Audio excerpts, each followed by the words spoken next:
¿Cómo andan? Ahí va. Primero les voy a hacer una pequeña eh, resumen de lo que vamos a hacer hoy. La idea también es tener un poquito de espacio por si alguien tiene ahora eh, dudas, consultas particulares de lo que fue la clase del martes, ¿sí? No sé si pudieron trabajar un poquito con las notebooks, ejecutar alguna celda, jugar, cambiar código, a ver si les tiraba error y demás. Si alguien tiene algo que quiera preguntar, que quiera consultar, ahora tenemos un ratito para eso. Después de eso, Gustavo nos va a contar un poco más sobre librerías para plotear, para graficar cosas. La clase pasada terminamos viendo un poquitito de lo que es Matplotlib y de los métodos de ploteo que vienen con pandas, que son los de Matplotlib. Hoy vamos a ver otra librería que se llama Seaborn, que es un poco más versátil. Sobre todo, Matplotlib tiene muchísimas funciones, es muy versátil, pero lo que viene dentro de Pandas es como una partecita básica que nos puede ayudar para mirar algunas cosas rápido, pero si queremos hacer gráficos un poquito más interesantes, por ahí tenemos que pasarnos a o usar todo Matplotlib, no solamente lo que viene con Pandas, o otras librerías, como por ejemplo Seaborn, que vamos a ver que por ejemplo Seaborn es un poquito más lindo lo que nos devuelve, nos da gráficos un poquito más lindos y tiene una sintaxis también un poquito más que diciéndole menos nos hace más, ¿sí? Lo que dije la otra vez, para los que vienen de R y están acostumbrados a ggplot, saben que ggplot le decís muy poquitito y hace un montón. Bueno, Seaborn está un poquitito de ese lado.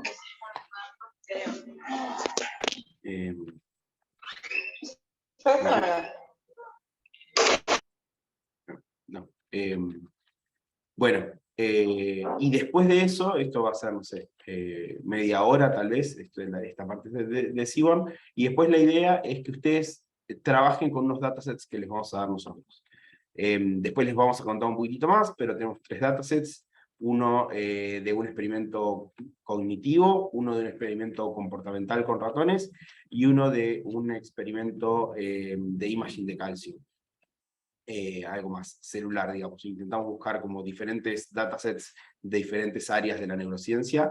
La idea es que se armen grupitos, no sé, de 3, 4 personas, y que cada grupito elija uno de los datasets, y nos vamos a dividir en salas, ¿sí? Después de la exposición de Gustavo lo vamos a explicar mejor, pero hay un montón de salas abiertas a las que van a poder ir. Dentro de todas esas salas hay 3 principales, que son una donde voy a ir yo a explicar uno de los datasets, una a la que va a ir Gustavo y una a la que va a ir Gastón, y en cada una de esas salas vamos a explicar mejor el dataset, y cada dataset viene con algunos ejercicios que estuvimos pensando para trabajar un poquitito. La idea es que los trabajen en grupo, si alguien quiere trabajar individual nos podemos quedar ahí charlando para que trabajen individual. Yo preferiría que armen grupitos y que discutan un poquitito con respecto a lo que charlamos la clase pasada. Así que si alguien tiene dudas o algo sobre lo del martes, ahora estamos disponibles para charlar un ratito y después pasamos a la clase de Seaborn.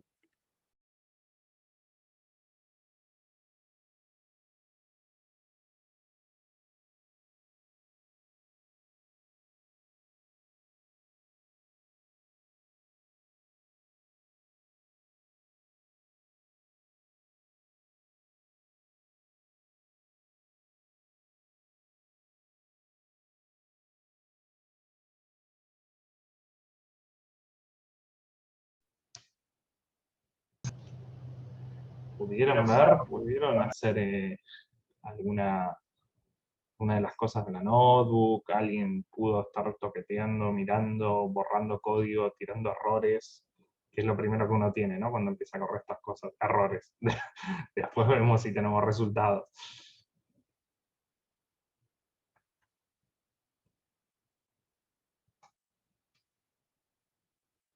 Sabemos que también es difícil de un día al otro, y es todo el curso medio no intenso, pero bueno, tal vez hoy podamos meter un poquito más de mano. Y ahora sí, dejo desbloquearte tranquilo el micrófono.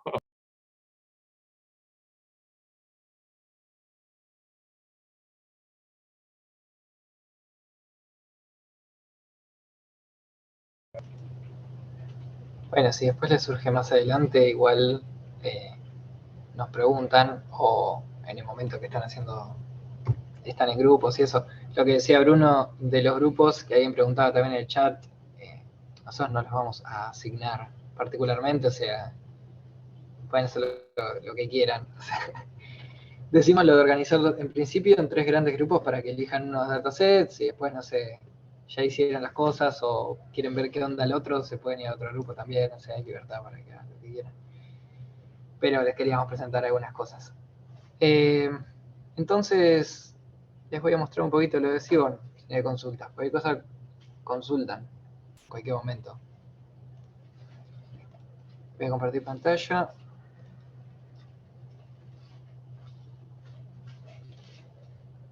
Estaré compartiendo. ¿Se ve? Primero les queríamos mostrar el repositorio, que principalmente armó Gastón. Muy bonito. Esto es una página que se llama GitHub. Es una página que sirve para guardar código normalmente. Pero como subproducto nos permite hacer esto, que es básicamente un archivo de texto con imágenes y cosas, que a veces resume el contenido de lo que tiene este repositorio. Entonces, acá van a tener toda la info que nosotros les proporcionamos, las notebooks, los datasets, todo está subido acá. Entonces, si nosotros les pasamos, ¿querés pasarle el link? ¿O les paso? Ya lo pasé. Pues. Bueno, esto está libre, así que puede entrar cualquier persona. Entonces tienen la info del día 0, el día 1, el día 2. Algo de documentación, algunas otras páginas que les recomendamos que chusmen. Y nada, si nos quieren hacer alguna pregunta, están ahí Twitter y cosas. Así que básicamente ahora les podemos pasar el link, cualquier cosa, pero si van a Notebooks, en Sandia 2, van a encontrar este notebook, que es el que quería mostrarles ahora. Dígame a alguien si no logran acceder a ver este notebook. Nos avisan por el chat o algo. Así que... Perdón, yo no tengo el link para ir a YouTube. Ok. Este es el link... De paso.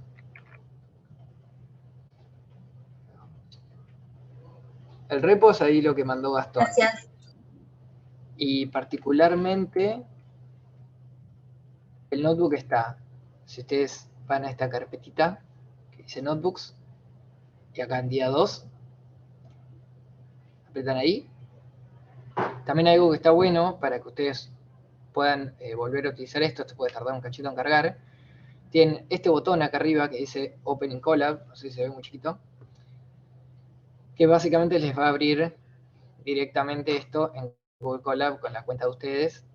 Y una cosa que está bueno que recuerden es que si ustedes ahora hacen cualquier cambio no se va a guardar. Para eso tienen que ir a Archivo, guardar una copia en Drive, apretan ahí, siempre y cuando estén logueados en Google, si no les va a pedir en ese momento que se loguen. Y ahora sí, cuando tengan esta copia, que le pueden poner el nombre que ustedes quieran, está guardado en su Google Drive como si fuera un archivo de Google Docs, pueden hacer cualquier cambio y eso va a quedar guardado. ¿Está bien? Bueno, a lo que queríamos mostrarles hoy. Vamos a usar un dataset que es súper estándar actualmente, que es el de estas flores iris, que nada, se usa un montón para mostrar ejemplos, ya es medio un clásico. Y lo que queríamos mostrarles primero es esta librería que se llama Seaborn. Seaborn es una librería que funciona con Matplotlib por debajo. O sea, pueden pensarlo como una capa por encima, de modo que tengas que escribir menos código para hacer los mismos gráficos. O sea, tiene muchas más opciones por defecto, ya lindas, predefinidas, y las cosas se hacen con menos código. Como desventaja, hay menos capacidad de personalización de los gráficos que algo de más bajo nivel como sería Matplotlib. Entonces simplemente lo importamos así. Fíjense que en este caso no tuvimos que instalar nada con pip install. ¿Se acuerdan la primera clase que vimos que si acá poníamos signo de exclamación pip install podíamos instalar cosas? Básicamente acá no es necesario simplemente porque Google Colab ya tiene instalado muchas de las librerías que se usan normalmente para analizar datos, como Matplotlib, Seaborn, Pandas, NumPy, están todas bien. Entonces, bueno, cualquier cosa, recuerden, avísenme si quieren decir algo, si no se escucha o si no se entiende, por favor desmutense y háblenme, porque no puedo ver el chat. Así que cualquier cosa me dicen, o si no, Gastón y Bruno me avisan. Bueno, ¿qué vamos a hacer con esto? Básicamente este dataset lo que tiene es 50 datos, que normalmente siempre los tenemos ordenados como datos como cada una de las filas, para 3 tipos de especies de estas flores. Y hay 4 características, normalmente features o columnas. ¿Sí? Hola, Bruno. Ah, está. No, porque estoy hablando hace media hora y no andaba. ¿Quiere decir algo, señor Bianchi? ¿No? Bien. ¿Se escucha? Bueno, joya. Qué cosa me avisan. Bueno, ¿cómo vamos a cargar este dataset? Nosotros los tenemos subido también en ese mismo repositorio, en esta misma página. Y como les había mostrado la vez pasada, readCSV me permite pasar directamente a la página donde tengo los datos y los carga. Lo único que hicimos acá fue cambiarle el nombre a una de las columnas para que en vez de name se llame species. O sea, eso lo hicimos con un diccionario donde hicimos cómo se llamaba antes la columna y cómo quiero que se llame ahora. Entonces, si corremos esto, tenemos estas primeras 5 filas del data frame, ¿no? Con los datos parados sépalos, los datos parados pétalos y la especie, que puede ser alguna de estas 3. Entonces, como siempre, una de las cosas que solemos hacer es, bueno, ver el tamaño, ver alguna información más, como por ejemplo cuántos valores no nulos, qué tipo de valores tiene. Tenemos esta función describe, que la habíamos visto en la primera clase, que nos daba alguna estadística básica sobre las columnas que son numéricas. Esto es un poco repaso de pandas. Ahora hay un argumento más, este me lo mostró Gastón, yo no lo conocía, que se llama include all, y entonces ahora me da cuál, dentro de esta columna, cuál se repite más, digamos, de ese dato que era un texto, un nombre, cuál es el más repetido, cuántas especies hay y cuál es la frecuencia de cada una. Yo les había dicho al principio que había 50, no, hay 50 datos para cada una de las flores, me corrijo. Hay 150 datos en general. Después teníamos algunas métricas también, alguna estadística que se puede hacer. Básicamente, acá tenemos una serie de métricas puestas en una listita. Y después con group by podríamos agregar en función de algunas de esas métricas. Del máximo, del mínimo, de la media, del desvío estándar y eso. Otras 2 funciones que son bastante comunes usar cuando uno empieza a inspeccionar los datos es nUnique, que me dice el número de clases distintas, digamos, que hay. En este caso, las filas en su columna especie tienen o bien setosa, o bien versicolor, o bien virgínica, son las 3 especies. Con unique, que es el segundo print, nos imprime el nombre de las 3, con nUnique el número, que es como el largo de estos nombres distintos. Y eso simplemente era hablar un poco de pandas. Si hay alguna duda pueden preguntar, pero en particular quería hablarles de cómo hacer más gráficos. Seaborn la verdad que surge porque Matplotlib, como les decía, era muy, muy poderosa, pero a veces hay que escribir mucho código para poder hacer gráficos. Y surge un poco por eso. La verdad que fue creciendo un montón y en un montón de casos ya no es necesario usar Matplotlib, sino que uno puede usar Seaborn de una. La documentación está muy buena también. Si buscar la documentación de cualquier cosa no es más que poner el nombre de la... Si quieren hacer algún gráfico en particular, o docs o documentation, no importa. Van a ver la página y van a tener siempre alguna parte... Estas librerías gráficas suelen tener alguna parte que se llama galería, y ahí tienen muchos ejemplos de gráficos. Entonces pueden ver esto y decir, bueno, yo quiero algo de esta pinta, ¿cómo se hace? Bueno, quiero hacer un gráfico de barras, puedo ir acá, me va a dar algún ejemplito, me va a decir qué funciones están asociadas a eso, y demás. Bueno, una cosa que les queríamos mostrar era cómo hacer, ¿se acuerdan que el primer día les mostré un boxplot hecho con Matplotlib? Pueden ir al día 1 y ver cómo era, y eran bastante líneas de código. En este caso, si nosotros les pasamos un dataset con seaborn.boxplot, ya hace un gráfico bastante razonable, ¿no? Agarró, básicamente, fíjense que lo que hizo fue agarrar las columnas que eran numéricas, las que podían tener sentido para poner en un boxplot, y me puso cuatro boxplots distintos, uno por cada una de las columnas. ¿Se acuerdan? Sepal length, sepal width y petal, las dos cosas. Hay otro tipo de gráficos que también está muy bueno y que son un poquito más populares cada vez, que son como los boxplots, pero también dándonos una idea de la distribución que tienen esos datos. Se llaman violin plots. En este caso le tengo que pasar dos datos. Uno para que decirle, bueno, qué quiero que me grafiques en este eje, que en realidad podrían estar invertidos, y podrían poner acostado. ¿Sí? ¿Me escuchas ahí? Ah, ¿Te escucho? ¿podés hacer zoom? Que no se llegan a ver bien los gráficos. Hacer bastante más Ahí, zoom. Un poco más. más zoom todavía. Por ahí.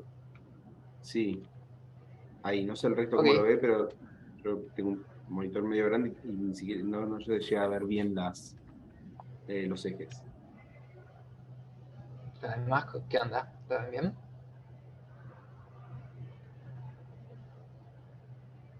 Ahí se ve Capaz que en mejor. buenísimo. Avíseme eso del problema y capaz que en alguna cosa hago un poquito de zoom out, porque a veces después el código queda como muy cerca. Pero bueno, eso depende de los monitores de cada uno. Pero buenísimo, gracias Bruno. Entonces, como les decía, fíjense que es bastante sencillo, ¿no? O sea, en el eje X le dije, bueno, especie, que era acetosa, versicolor o virgínica, y en el eje Y le digo, bueno, esto es con sepal length. Pero podría ser con, en el caso de los pétalos, ¿no? Podría ser así. Cambié eso y ahora tengo este gráfico. Acá por ahí incluso vemos que hay más variabilidad. Otros gráficos son estos dentro de los scatter, que se llaman swarmplot, que son medio raros, pero están buenas a veces para investigar también, que son como unas especies de scatter puestos así, unidos como boxplots, scatters, medio una mezcla, se llama swarmplot. Como siempre pueden ir a inspeccionar a la galería de Seaborn y ver cuál es el que más les interesa. En este caso acá tenemos un scatterplot más tradicional, ¿no? Uno de puntos. Y acá tenemos, está bueno también otra cosa que tiene Seaborn, que no tiene Matplotlib, o no tiene tan fácilmente, es este argumento hue, nunca sé cómo se pronuncia, que básicamente lo que hace es, vos le decís, yo quiero un gráfico, que sea, no sé, por ejemplo, en este caso un gráfico de puntos, que me esté graficando el sepal length versus el sepal width, y que además me los cambie, por ejemplo, le pongo un color diferente en función de su especie. Entonces acá tenemos la leyenda que nos dice que las azules son setosa, que estas naranjitas son versicolor y que los verdes son virgínicas. Por ejemplo, si esos lo hiciéramos con esto, sería todo gráfico igual, nos estaríamos perdiendo esa tercera dimensión de información, ¿no? Que está puesta como un color. Nada, muchas veces es útil. Eso se puede hacer con Matplotlib, pero es como más a mano. Si vos, en cambio, tenés un data frame de pandas, que se lo estoy pasando acá, en el argumento data, este es mi data frame, ¿no? ¿Se acuerdan? Iris. ¿Tenés alguna columna que sea categórica, digamos, o que tenga alguna información particular? Para esa, que da información de esa fila, ¿no? En este caso de una flor, básicamente hace bastante magia para distribuirme el gráfico. No, para mostrar el mismo gráfico, digamos, pero para pintarlo de manera diferente. Digo distribuirme porque a veces en los gráficos de barras, si lo que era una barra lo divide en 3, o si hay 3 categorías y cosas por el estilo. Suele estar siempre este argumento. Es bastante útil. En ggplot muchas veces ese argumento se llama color, o sea, Ok. o facets, dependiendo la función que estés usando. A veces, por ejemplo, si haces un scatter, creo que es, le decís el color por tal columna y lo que haces para cada categoría del color de la columna, te pone un color diferente. Buenísimo. Sí, la verdad que es bastante útil. Y en Matplotlib no es tan trivial hacerlo. Sí, en Matplotlib tenés que hacerlo a mano para cada, o sea, filtrar el data frame y hacer uno para cada uno y demás. Efectivamente.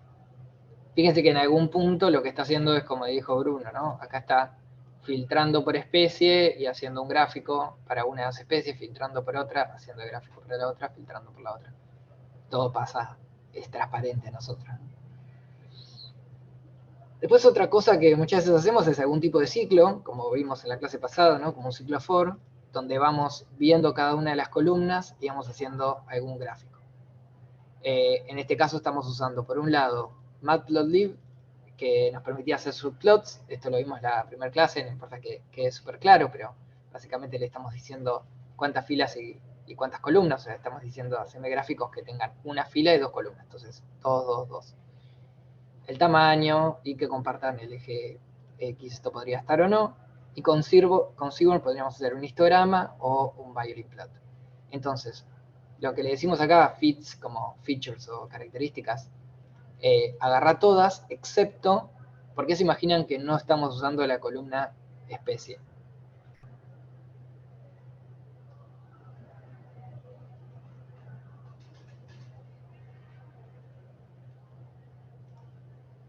¿Qué diferencia tenía con las otras columnas? Porque no es numérica. Claro, que es eso, ¿no? Las otras eran numéricas, en este caso no. No significa que no podamos hacer ningún tipo de gráfico con variables que no sean numéricas, o podríamos convertirlas en numéricas, o bien podríamos graficar directamente eso, no sé, una columnita que sume cuántas haya de cada una, nos darían, en este caso tenemos 50 de cada especie, entonces podríamos hacerlo, pero para estos gráficos, por ejemplo, un histograma o un boxplot, tiene sentido las variables numéricas. Y así podemos hacer con todos. Hay algunas magias también más, más locas de Seaborn, que es por ejemplo este pairplot. Pairplot, fíjense que es una línea, simplemente le pasé el data frame, le dije que lo divida en función de las especies, y este tercer parámetro creo que solo es una cuestión de tamaño o algo por el estilo. Y lo que me hizo es una especie de todos contra todos para distintas especies, para distintas columnas, ¿no? Pétalo versus sépalo, sépalo versus pétalo, en el largo o el ancho, o lo que sea. Y me hace un gráfico que a veces podría llegar a servirme como para tener una visión bastante macro de cómo, qué pinta tiene mi dataset. Eso por decir algunas cosas, esto es solo para mostrar que hay unas herramientas bastante poderosas con una sola línea. Después un gráfico que en particular yo uso bastante es, bueno, todo el mundo creo que uso bastante, es este Displot, que me permite hacer estas cosas que tipo histogramas, pero también con estos kernel densities, o sea, directamente cuál es la pinta que tiene la distribución. Y en este caso también podemos pasarle alguna de nuestras variables numéricas y también que lo divida en función de las categorías que tenemos. Y un gráfico más, me queda alguna cosita más, lo último de Seaborn, pero hay mucho más, esto es solo para que vean, para que vean cuántas cosas se pueden hacer con una sola línea también. Esto es un heatmap, un mapa de calor. Básicamente lo que podemos hacer otra vez, descartando la columna que tiene valores no numéricos, es en ver cómo correlacionan las distintas variables. Para eso agarré este data frame, que es el iris sin las especies,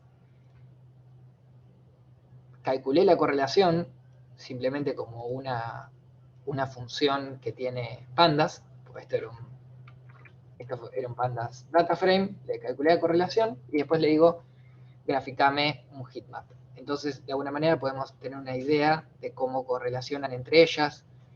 En la diagonal correlacionan mucho, por ejemplo, porque es una consigo misma, y otras correlacionan poco o negativamente. Y una última cosa que quería mostrarles es Hola, qué cosas hola. quisiéramos hacer. Sí. Buenísimo, Hola. Andu. No, estoy tratando de hacer mandar. Ya me salté 25 comentarios que quise hacer, no importa. Deja espacio para los demás. Bien, algo de lo que dije hasta acá, esto es lo que quería mostrarles de Seaborn. Solo para que también tengan otra herramienta en su caja de herramientas y también que no tengan tanto miedo a algunos gráficos que mostramos en Matplotlib que parecían que tenían muchas líneas de código y algunas cosas se hacen mucho más fácil. Quiero remarcar que siempre que ustedes quieren hacer un gráfico, normalmente uno no se pone a hacerlo totalmente de cero. O sea, o bien mira la documentación, mira las galerías con opciones de gráficos, o pone en Google how to do a bar plot en Python y alguien contesta algo y uno lo modifica en función de eso. Normalmente uno trabaja así. Después, a medida que uno va acostumbrándose más a cómo se hace, bueno, googlea un poco menos. Un poco nada más, menos.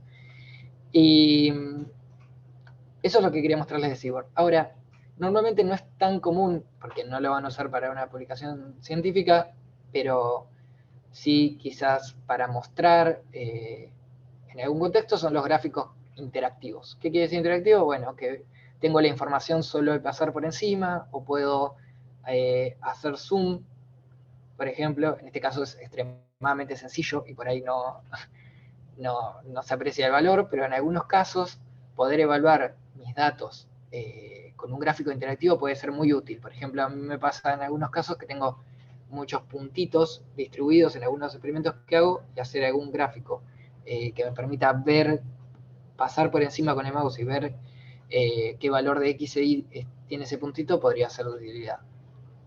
Entonces, por ejemplo, si hacemos un scatterplot con esta librería, bueno, que no lo dije, que es Plotly Express, que también, si van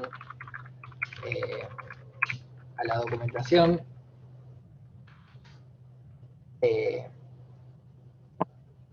van a ver que hay un montón de opciones. Acá no me acuerdo exactamente dónde está la galería. Lo podemos hacer así.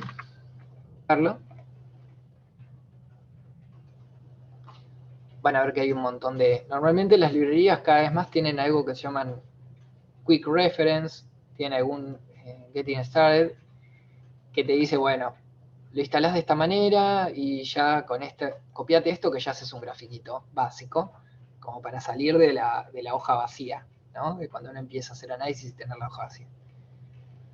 Y bueno, hay ejemplos de cosas y después aumentan complejidad. Lo que quería mostrarles es que, en particular, si uno hace un scatterplot muy similar a lo que era hacerlo en Seaborn, ¿no? Pasando el X, el Y, el data frame de pandas donde estás obteniendo la información. Fíjense que acá es color, quizás más parecido a la sintaxis de lo de R, en vez de hue. Y hover data es qué quiero que me muestre cuando paso por encima. Hover es como pasar por encima con el mouse. Entonces, tenemos un gráfico similar al que habíamos hecho antes de scatterplot para 3 tipos de flores, pero en particular puedo pasar por encima y tener los 4 datos para ese punto, por ejemplo. Nada, y en algunos casos, si esto tuviera muchas cosas, estuviera muy mezclado, hacer zoom podría ser útil. También puedo seleccionar una parte y hacer zoom derecho ahí. Sé que hubiese muchas cosas, en algunos casos puede ser útil. Y eso es todo de esta parte que quería mostrarles, pero escucho dudas, sugerencias o algo que piensan que puede haber quedado en el tintero sobre cómo hacer cosas. Hola. ¿Se escucha? ¿Se escucha? ¿Se escucha? Hola, hola, hola. No sé, cada vez que me muteo se me desconfigura todo. Así que no sé. Veo ahí no tiene números, pero no sé muy bien a qué hace referencia. Si No, no hay a que vos problema. preguntaste qué tenía de particular una de las columnas y era que no tenía número. Ah, perfecto. Buenísimo. Gracias. Nada, es un poco, no es algo exhaustivo y tampoco intenta hacer lo de qué gráficos se pueden hacer con estas librerías, pero es un poco para mostrarles y darles ideas de las cosas que se pueden hacer. ¿Quieres seguir vos, Gustavo, Bruno? Sí, alguien está hablando. después a estos gráficos los podés exportar, digamos, y quedártelos vos. Totalmente. Los gráficos que son estáticos, digamos, las cosas que vimos con Seaborn y Matplotlib, hay una liñita que suele ser savefig y el nombre del archivo que crees que tenga, o algo por el estilo. Y a veces incluso podés decirle cosas específicas como cuánto resolución querés que tenga en DPI o en alguna otra cosa. Pero sí, totalmente. Nosotros Un normalmente detalle, los armamos así para Hypers y acá en Colab, recuerden que estamos trabajando en una computadora virtual, que está en algún lado del mundo, que es de Google. Cuando ustedes cuando hacen el save, se guarda en esa computadora. ¿Sí? Cuando esa computadora se desconecte, deja de estar ahí.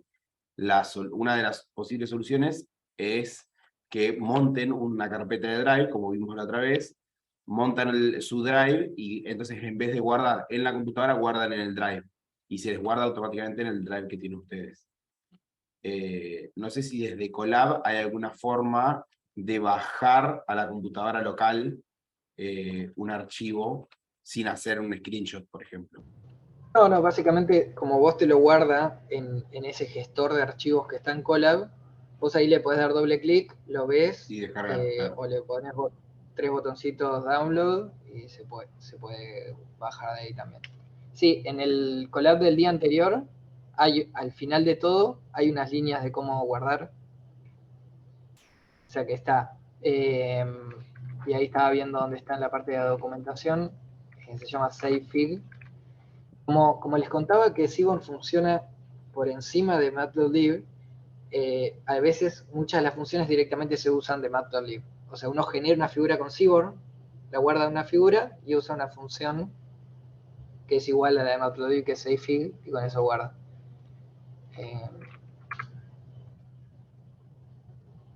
Está igual en el notebook de día 1 y... O sea, perdón, pero tranquilamente entonces puedo trabajar en un notebook de Colab, guardar una copia en Drive y hacer esto que decías de guardarlo, digamos. O Sí, necesito bueno, sí o Sí, sí hacer la copia previa en Drive, por ejemplo. ok. La no, copia previa, o sea, la copia del notebook, lo recomendamos porque si no, cualquier cambio que hagas Claro, porque no va a se... quedar. claro. Pero sí podrías ahí ejecutar una celda que guarda un gráfico como un archivo y ese archivo descargártelo. Todo esto sin haber hecho una copia de notebook. Pero Claro, recomendamos que haga copia de notebook porque es medio barato. O sea, sí, sí, sí. hacerte la copia y ya la tenés vos de cualquier cambio que hagas. Bueno, gracias. No, por favor.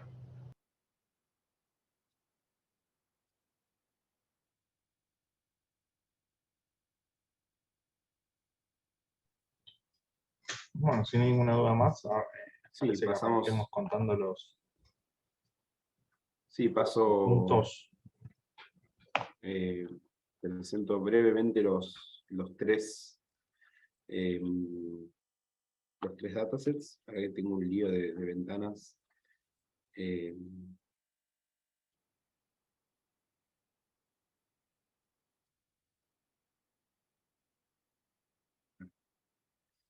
Bien. Muy brevemente, lo que les decía, voy a presentar muy por arriba lo que son los tres datasets y después nos dividimos en grupitos, ¿sí? Uno para cada dataset. y la idea es que ustedes vayan a la sala del dataset que quieran analizar, ¿sí? Tratamos de elegir 3 datasets de áreas distintas de la neurociencia para que cada uno vaya al que se sienta un poquito más cómodo, ¿sí? Y para cada uno tenemos algo de código básico, ¿sí? De analizar un poquito el dataset que tenemos. La idea es que nosotros les vamos a dar una introducción del dataset y algunos ejercicios, ¿sí?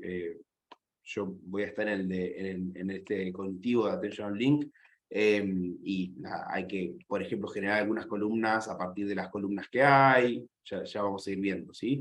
Les cuento un poquitito sobre este dataset, el de cognitivo. Es un experimento bastante conocido, que se llama Attention Link, donde te va mostrando de alguna letra o de algún dígito por vez en el medio de la pantalla, y hay un efecto interesante que es, dado que tenés que mirar una letra en particular, por ejemplo acá la que está en rojo, dado que ves ese estímulo, hay un segundo estímulo, que en este caso es la X, que la probabilidad de verlo depende de la distancia a la que está del primer estímulo. Si está muy pegadito, la probabilidad es muy alta, después empieza a bajar y después vuelve a subir. Eso es lo que se llama attention blink. Tenemos un dataset de un experimento de este estilo, ¿sí? de un attention blink en particular, que tiene varias columnas con bastante información sobre los sujetos que participaron, sobre cada uno de los trials que hizo cada uno de los sujetos, y hay un montón de cosas interesantes para ver ahí, y sobre todo para practicar lo que vimos de pandas.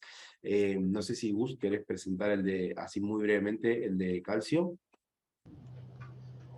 Sí, primero decir que no soy ningún experto en imagen de calcio, solamente estuvimos buscando datos diferentes. Este en particular fue utilizado en una escuela de verano de neurociencia computacional en la que participé, que se llama Neuromatch, y bueno, ahí hay un paper muy bien publicado de este trabajo, en el que hicieron, básicamente tenían ratones que podían ver una grilla, después igual el grupo que elija esto les cuento un poco más en detalle, pero veían una grilla, como ven ahí en el dibujito, de líneas blancas y negras, con alguna orientación.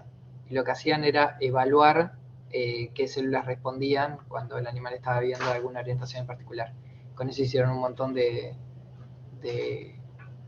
se analizaron un montonazo de neuronas y bueno, nada, el dataset es bastante gigante, está un poco recortado para usarlo, pero está bueno como caso.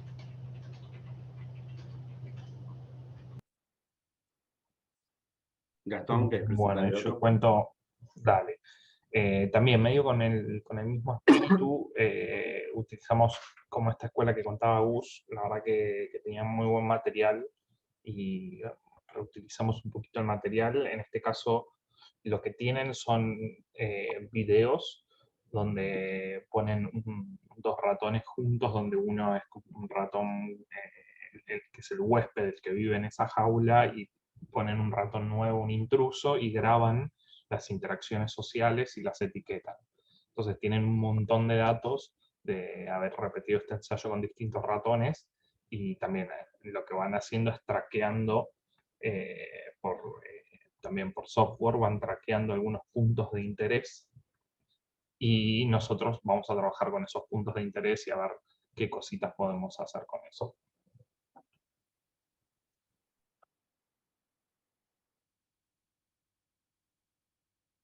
Buenísimo. Bueno, ahora la idea es, vamos a abrir unas salas. Uy, esperé que las perdí, voy a dejar de compartir, así es fácil. Vamos a abrir unas salas, abrimos un montón de salas, hay 3 que tienen los nombres de estos 3 datasets. La idea es que ustedes, cada uno o en grupitos que armen, decidan a cuál de estas 3 salas ir, ¿sí? Si a la de cognitiva, a la celular o a la comportamental. Ese va a ser el dataset con el que van a trabajar. Si en el medio se quieren cambiar, no pasa nada, ¿sí? O sea, no es que se tiene que hacer sí o sí una de las 3 salas. en el medio se pueden cambiar. Pero ahí, ahora a partir en 5 o 10 minutos, vamos a hacer una buena explicación del dataset, ¿sí? Les vamos a, bueno, pasar obviamente el link para que se lo descarguen, pero además les vamos a explicar cómo está compuesto el dataset, qué columnas tenemos, un poquitito el objetivo de los ejercicios, así entran a trabajar ya con una visión bastante buena de lo que hay en cada uno de los datasets. La idea sería arrancar en 10 minutos, ¿sí? O sea, ahora abrimos las salas, vayan armando grupitos, son 17, o sea, sí, en 10 minutos y media nos encontramos en las salas, ahí ya mismo estoy abriendo las salas, ustedes se pueden mover libremente entre las salas, así que vayan, armen los grupitos como ustedes quieran, y en 10 minutos arrancamos. Yo en la de cognitiva, Gustavo en la de celular y Gastón en la de comportamental, a presentar los datasets y a darle las notebooks de ejercicios. Un detalle, después todo va a estar disponible, ¿sí? O sea, por más que estén en otra sala, les vamos a dejar disponibles todo. Perdón, Bruno. Sí. Mientras, lo que quería aprovechar para decirles que pueden hacer es, pueden ir mirando en la página, en el repo, ya ahí van a tener, a ver, comparto un segundo pantalla, si se toma mientras este minutito. Igual la gente se está yendo a las salas, o sea, te aviso que Listo, a medida que vos vas hablando, bueno, la gente ya se está yendo. Listo. Entonces vayan tranquilos y los mostramos después cada uno en el grupo. Pero Sí, ya tienen exacto. ahí en la página, pueden ir viendo las notebooks ya para empezar como a inspeccionarlas un poquito. Perfecto.